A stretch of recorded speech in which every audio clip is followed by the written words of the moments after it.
আসন্ন ডাকসু নির্বাচনকে ঘিরে উত্তাল ঢাবি, নির্বাচনকে ঘিরে নতুন প্রত্যাশার স্বপ্ন বুনছেন শিক্ষার্থীরা। বাজারে নিত্য পণ্যের দাম আকাশছোঁয়া, সবজি আর ডিমের দামে পুড়ছে বাজার।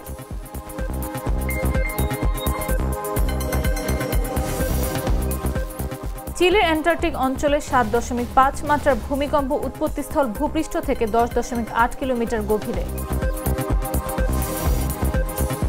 তাইওয়ানের সেমিকন্ডাক্টর কোম্পানি TSMCর আয় বাড়ল ৪০%।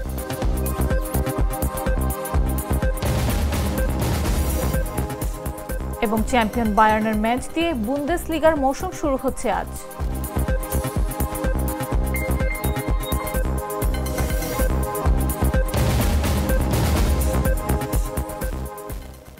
দুপুর ১টা নিউজে সবাইকে আমন্ত্রণ। সাথে আছে আমি নাফিস আব্দুল্লাহ। মশলা বদলে ফেলেছি, এবার আপনিও বদলে ফেলুন। একবার প্রাণ গুঁড়া মশলা ব্যবহার করেই দেখুন।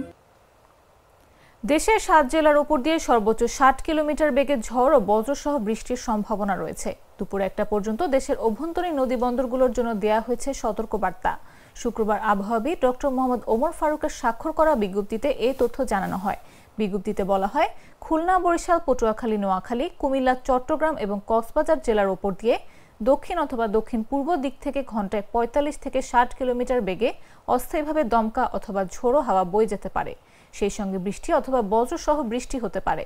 তাই এসব এলাকার নদী বন্দরগুলোকে ১ নম্বর সতর্ক সংকেত দেখাতে বলা হয়েছে। এদিকে আবহাওয়া অফিসের অপর এক বিজ্ঞপ্তি অনুযায়ী সন্ধ্যা ৬টা পর্যন্ত দেশের সব বিভাগে অস্থায়ীভাবে দমকা হাওয়া সহ হালকা থেকে মাঝারি ধরনের বৃষ্টি অথবা বজ্রসহ বৃষ্টি হতে পারে। এ পরিস্থিতি আগামী কয়েকদিন অব্যাহত থাকতে পারে। সেই সঙ্গে আগামী কয়েকদিন দেশের কোথাও কোথাও মাঝারি ধরনের ভারী থেকে ভারী বর্ষণও হতে পারে।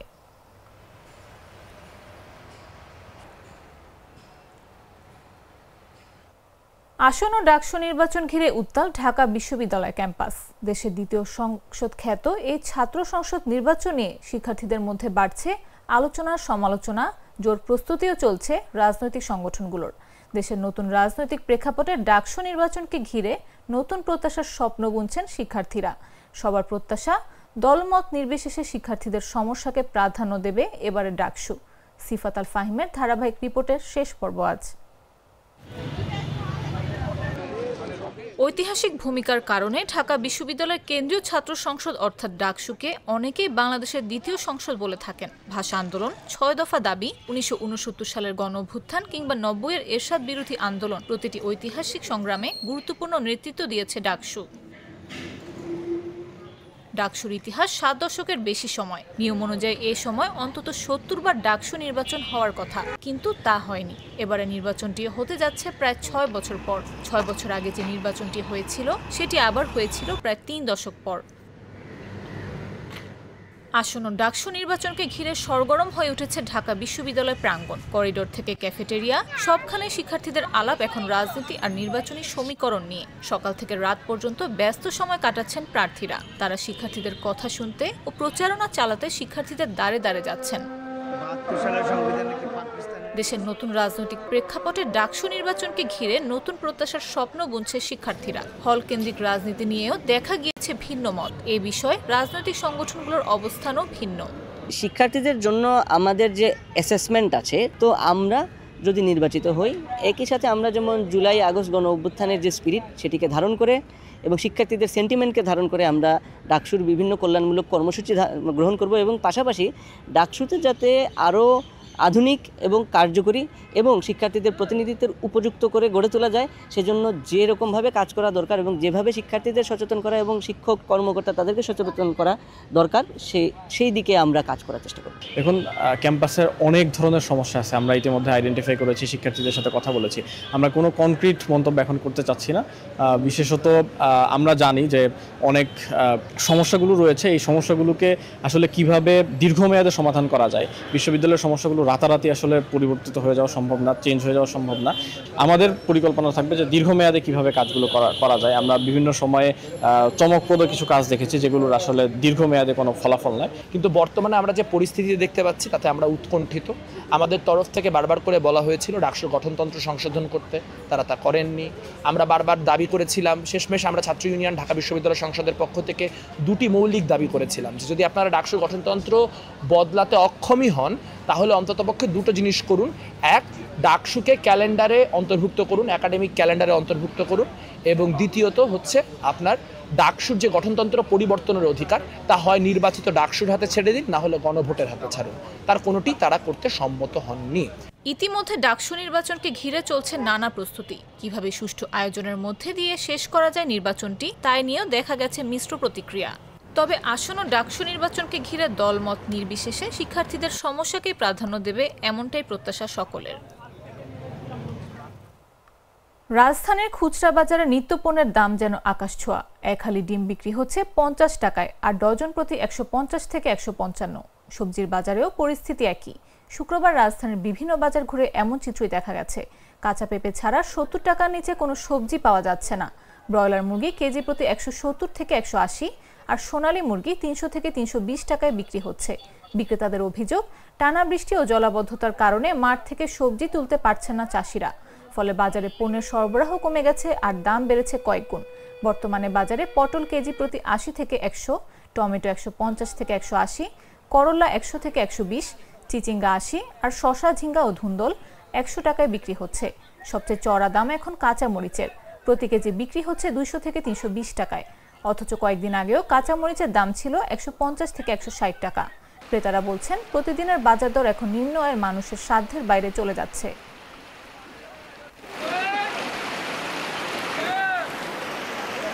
সবচেয়ে তরকারির দাম আরো বেশি, সবজির দাম অনেক বেশি।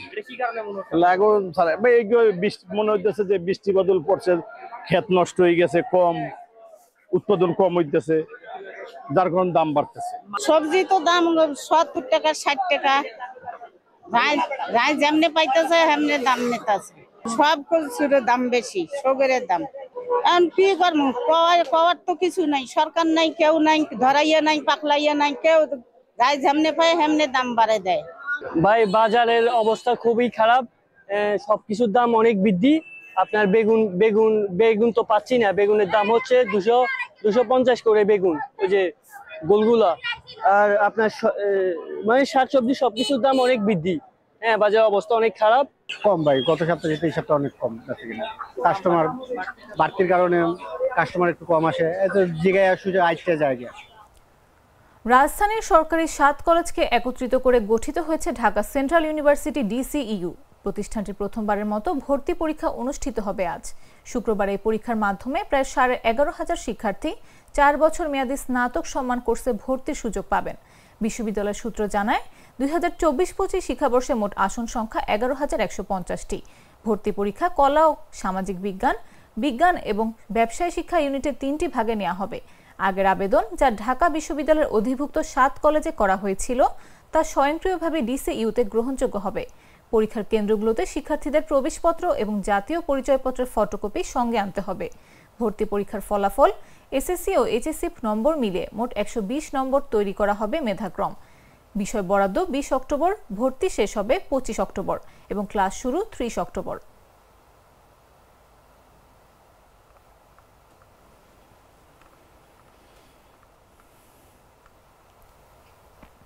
বাংলাদেশ ক্রাইম রিপোর্টার্স অ্যাসোসিয়েশন ক্র্যাবের 42তম প্রতিষ্ঠা বার্ষিকী আজ। দিনটির উদযাপনকে ঘিরে সকাল থেকে ক্র্যাব কার্যালয়ে চলছে নানান আয়োজন। শুক্রবার সকালে প্রতিষ্ঠা বার্ষিকী উপলক্ষে সংগঠনের সদস্যরা আনন্দ মিছিল বের করেন। এ সময় ফানুস ও কবুতর উড়িয়ে প্রতিষ্ঠা বার্ষিকী অনুষ্ঠানের শুরু হয়। আয়োজনে সংগঠনের সাবেক ও বর্তমান নেতৃবৃন্দ সহ সদস্যরা অংশ নেন। দিনব্যাপী আলোচনা সভা, সাংস্কৃতিক অনুষ্ঠান সহ নানা কর্মসূচির মধ্য দিয়ে সম্পন্ন হবে প্রতিষ্ঠা বার্ষিকীর আনুষ্ঠানিকতা।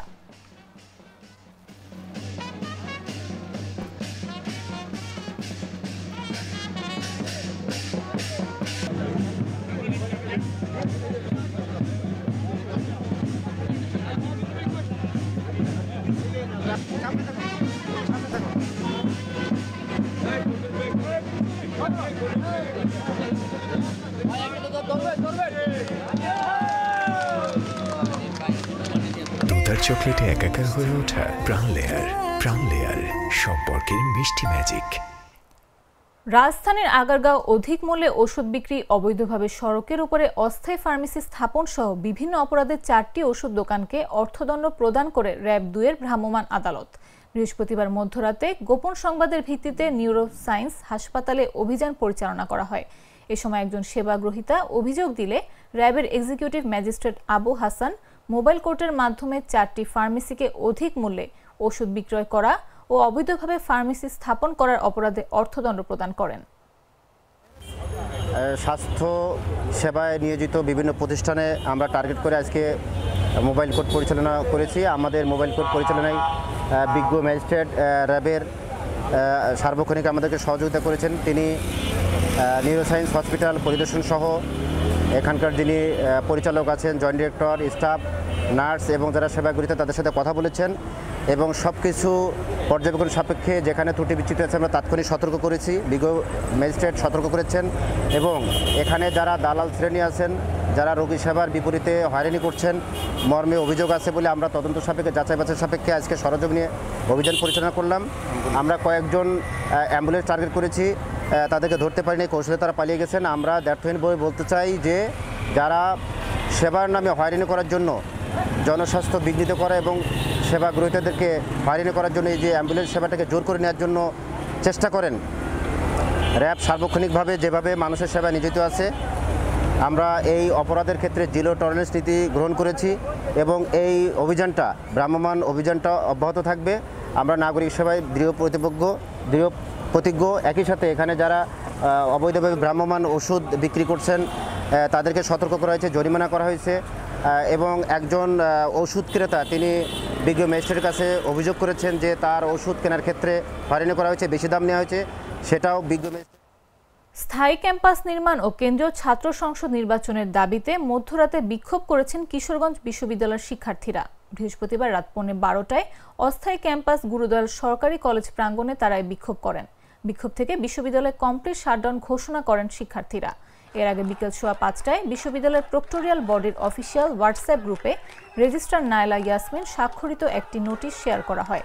নোটিশে বলা হয়, গুরুদয়াল সরকারি কলেজ কেন্দ্রে অনার্স প্রথম বর্ষের পরীক্ষা চলমান থাকায় 1980 সালের 42 নম্বর আইন অনুযায়ী 144 ধারা কার্যকর থাকবে। এ সময় বিশ্ববিদ্যালয়ের মূল গেট বন্ধ রাখা, ব্যক্তিগত ও পাবলিক পরিবহন প্রবেশ নিষিদ্ধ করা ও প্রয়োজন ছাড়া প্রবেশ সীমিত রাখার নির্দেশ দেওয়া হয়। এ ঘোষণার পর শিক্ষার্থীদের মধ্যে ক্ষোভ দেখা দেয়। ক্ষুব্ধ শিক্ষার্থীরা উপাচার্যের কার্যালয়, রেজিস্ট্রার ও বিভাগীয় অফিস সহ বেশ কয়েকটি অফিসের তালা ঝুলিয়ে দেন। পরিস্থিতি সামাল দিতে বিশ্ববিদ্যালয়ের উপাচার্য ডক্টর দিলীপ কুমার বড়ুয়া ও কয়েকজন শিক্ষক আন্দোলনকারীদের সঙ্গে কথা বলেন। তবে শিক্ষার্থীরা তাদের আন্দোলন চালিয়ে যাওয়ার ঘোষণা দেন।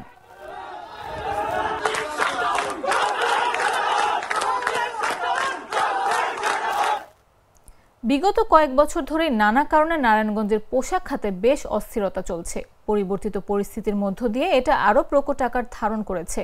ধাক্কা সামলাতে ব্যর্থ হচ্ছেন শিল্প কারখানার মালিকরা। এই অবস্থায় 5 আগস্টের পর থেকে এ পর্যন্ত 26টি পোশাক কারখানা স্থায়ীভাবে বন্ধ হয়ে গেছে। এতে কর্মহীন হয়ে পড়েছেন 5342 জন। সংশ্লিষ্ট সূত্র বলছে, রাজনৈতিক অস্থিরতা, ব্যাংক ঋণের উচ্চ সুদহার, উৎপাদন অপ্রতুলতা, আইন শৃঙ্খলা পরিস্থিতির অবনতি সহ বিভিন্ন কারণে নারায়ণগঞ্জের পোশাক কারখানাগুলোতে অস্থিরতা বেড়েছে। শ্রমিক আন্দোলনের কারণে ব্যাহত হচ্ছে কারখানার উৎপাদন। ফলে সময়মতো অর্ডার সরবরাহ করতে ব্যর্থ হচ্ছে কারখানাগুলো। সব মিলে চাপ সামলাতে না পেরে কারখানা বন্ধ করে দিতে বাধ্য হচ্ছেন মালিকরা। জেলা শিল্পাঞ্চল পুলিশ কার্যালয় জানায়, বর্তমানে নারায়ণগঞ্জে ছোট বড় মিলিয়ে 1834টি পোশাক কারখানা রয়েছে। বিভিন্ন কারণে গেল বছরের 5 আগস্টের পর থেকে এ পর্যন্ত এক বছরে 26টি পোশাক কারখানা স্থায়ীভাবে বন্ধ হয়ে গেছে। এতে চাকরি হারিয়েছেন 5342 জন। 5 আগস্টের পরে এই নতুন সরকার এসেছে শুধুমাত্র এই জন্যই বন্ধ হয়নি। এটা বন্ধ হওয়ার যে উপক্রম হচ্ছিল সেটা বিগত সরকার আমল থেকেই এই ফ্যাক্টরিগুলি খুব দুর্বল অবস্থাতে চলছিল। তার মধ্যে বৈশ্বিক অবস্থা যেটা ইউক্রেন রাশিয়ার যুদ্ধ, আর সেটার শুরুটা হয়েছিল সেই আমাদের করোনার ভাইরাসের যেই বিভিন্ন বন্দর, তখন থেকে এটার শুরু।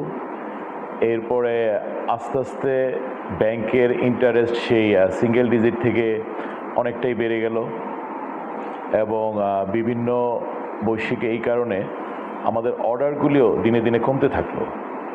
তো সব কিছু মিলিয়ে তখন থেকে ফ্যাক্টরিগুলো অনেক দুর্বল ছিল।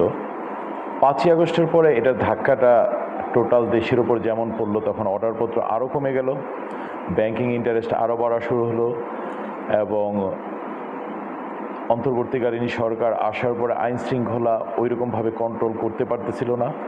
তো সব মিলিয়ে ফ্যাক্টরিগুলো আরও খুব নাজুক অবস্থায় পড়ে একের পর এক ফ্যাক্টরি বন্ধ হওয়া আরেকটু শুরু হলো।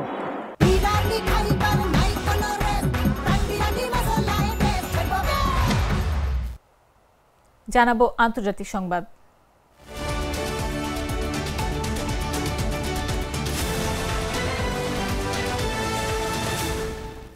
চিলির অ্যান্টার্কটিক অঞ্চল ও দক্ষিণাঞ্চলীয় ড্রেক প্রণালীতে 7.5 মাত্রার একটি শক্তিশালী ভূমিকম্প আঘাত এনেছে।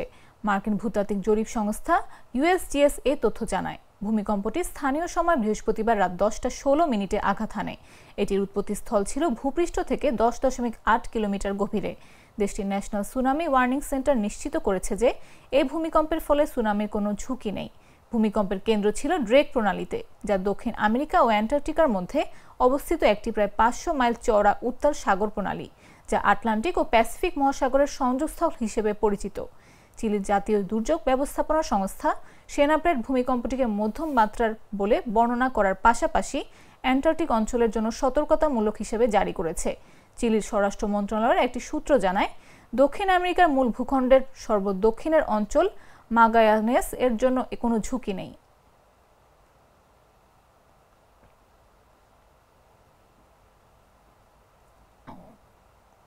$2025 সালের প্রথম 6 মাসে কোম্পানির আয় 40% বেড়ে পৌঁছেছে মাত্র $60.8 বিলিয়ন মার্কিন ডলার বলে জানালো তাইওয়ানের চিপ উৎপাদনকারী জায়ান্ট TSMC। কোম্পানিটির এই প্রবৃদ্ধির পেছনে মূল চালিকা শক্তি হিসেবে কাজ করেছে কৃত্রিম বুদ্ধিমত্তা AI প্রযুক্তির প্রতি ক্রমবর্ধমান বৈশ্বিক চাহিদা। বিশ্বের সবচেয়ে বড় চিপ উৎপাদনকারী প্রতিষ্ঠান TSMC স্মার্টফোন থেকে শুরু করে মিসাইল পর্যন্ত নানা প্রযুক্তি পণ্যে ব্যবহৃত সেমিকন্ডাক্টর তৈরি করে। তাদের প্রধান গ্রাহকদের মধ্যে রয়েছে অ্যাপল ও এনভিডিয়া। কোম্পানিটির চেয়ারম্যান ও CEO CC ওই জানান, 2025 সালটি কোম্পানির জন্য রেকর্ড আয়ের বছর হতে চলেছে, কারণ কৃত্রিম বুদ্ধিমত্তা ভিত্তিক চিপের চাহিদা খুবই শক্তিশালী থাকবে বলে তার আশা করছেন। গেল কয়েক মাসে কোম্পানির বিক্রি উল্লেখযোগ্যভাবে বেড়েছে, বিশেষ করে মার্কিন প্রেসিডেন্ট ডোনাল্ড ট্রাম্পের ঘোষিত বিশ্বব্যাপী শুল্ক নীতির প্রেক্ষিতে। ভবিষ্যতে আরও উচ্চ শুল্ক আসতে পারে এই আশঙ্কায় অনেক কোম্পানি আগেভাগেই চিপ মজুত করেছে।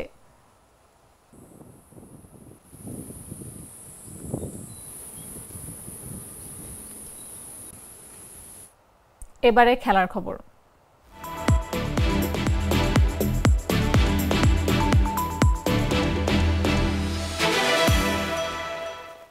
ইউরোপের সেরা 5 লিগের 3টি, ইংলিশ প্রিমিয়ার লিগ, ফরাসি লিগ 1 ও স্প্যানিশ লা লিগার নতুন মৌসুম শুরু হয়েছে আরও আগেই। বাকি ছিল শুধু জার্মান বুন্দেসলিগা ও ইতালিয়ান সিরিয়া। আজ শুক্রবার শুরু হয়ে যাবে বুন্দেসলিগাও। 2025-26 মৌসুম শুরু হবে চ্যাম্পিয়ন বায়ার্ন মিউনিখের ম্যাচ দিয়ে। বাংলাদেশ সময় রাত 12:30টায় শিরোপা ধরে রাখার অভিযানে আলিয়ান্স অ্যারেনায় আরবি লাইপজিগকে আতিথ্য দেবে বায়ার্ন। আর আগামীকাল শনিবার জেনেও ওলিসের ম্যাচ দিয়ে শুরু হবে ইতালিয়ান সিরিয়া। জার্মান সুপার কাপ ও 2024-25 মৌসুমের বুন্দেসলিগা দাপটের সঙ্গে জেতায় বায়ার্ন এখন আত্মবিশ্বাসে ভরপুর। যদিও ক্লাব বিশ্বকাপের কারণে প্রস্তুতি সেশন কিছুটা ছোট হয়েছে, তবু নিজেদের মাঠে 3 পয়েন্ট দিয়ে শুরু করার ব্যাপারে স্পষ্ট ফেভারিট ভিনসেন্ট কোম্পানির দল। অন্যদিকে নতুন উদ্যমে এই মৌসুমের যাত্রা করতে চায় লাইপজিগ।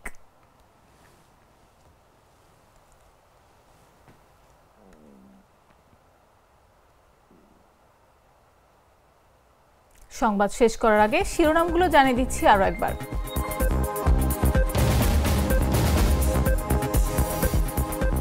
আসন্ন ডাকসু নির্বাচনকে ঘিরে উত্তাল ঢাবি, নির্বাচনকে ঘিরে নতুন প্রত্যাশার স্বপ্ন বুনছেন শিক্ষার্থীরা। বাজারে নিত্যপণ্যের দাম আকাশ ছোঁয়া, সবজি আর ডিমের দামে পুড়ছে বাজার।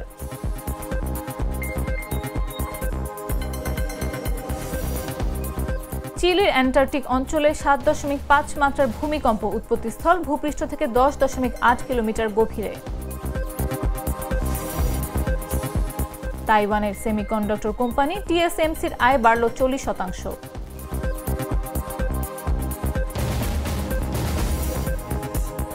এবং চ্যাম্পিয়ন বায়ার্নের ম্যাচ দিয়ে বুন্দেসলিগার মৌসুম শুরু হচ্ছে আজ।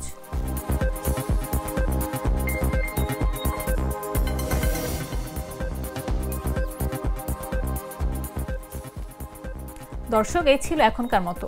প্রতি মুহূর্তের সর্বশেষ খবর পেতে ভিজিট করুন jagonews24.com, ফলো করুন আমাদের ভেরিফাইড ফেসবুক পেজ এবং সাবস্ক্রাইব করুন জাগো নিউজের ইউটিউব চ্যানেল। এতক্ষণ সাথে থাকার জন্য ধন্যবাদ সবাইকে।